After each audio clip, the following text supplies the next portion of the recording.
Hey guys, this is Anthony Morganti from anthonymorganti.com, and today we're going to talk about the 10 essential things you need for landscape photography. Number 1, you need a tripod. It's impossible to hold a camera as steady as a tripod-mounted camera. Slow shutter speeds are a product of the small aperture you're going to be using to get a greater depth of field.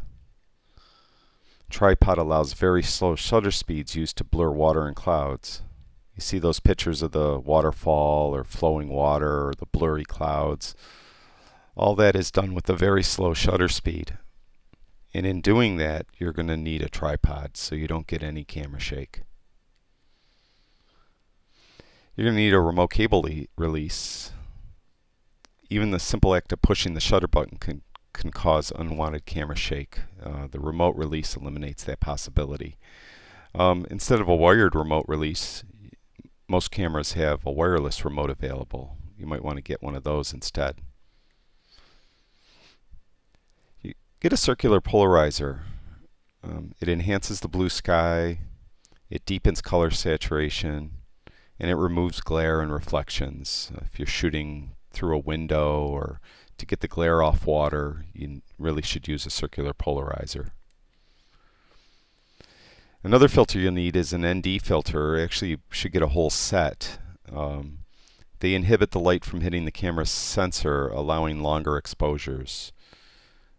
They don't affect color temperature, or white balance. And I should add, actually the better ones don't do that. You could get some very cheap ones and you could get some color shifts. So try to get a better set.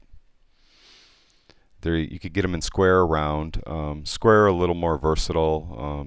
You could put them on all your lenses instead of, if you buy a round one, it might not fit all your lenses. When in your set, make sure you get some graduated filters, because often when you're taking a landscape shot with an expansive sky, the sky will get blown out if you don't try to expose for the land or sea. The graduated filter balances the exposure, bringing out the detail in the sky. When you get these ND filters, you might want to get this app. It's an ND timer app.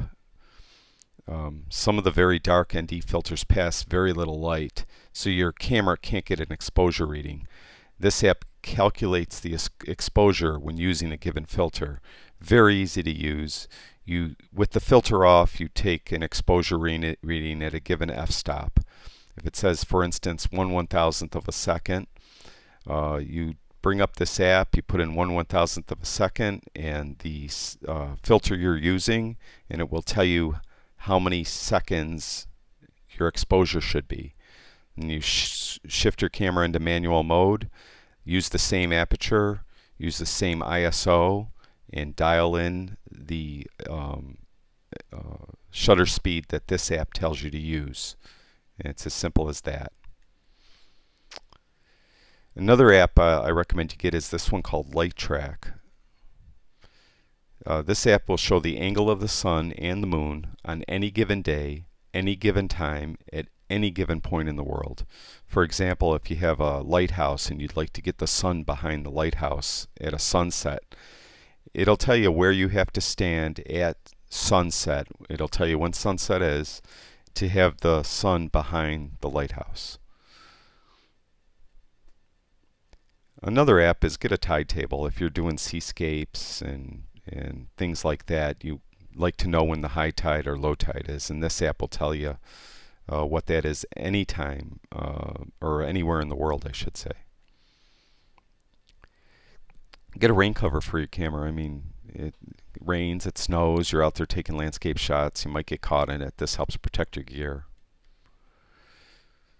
This hot shoe bubble level is a pretty nice thing. It helps to ensure that your camera is level, and therefore your horizon in your shot should be level. Very handy.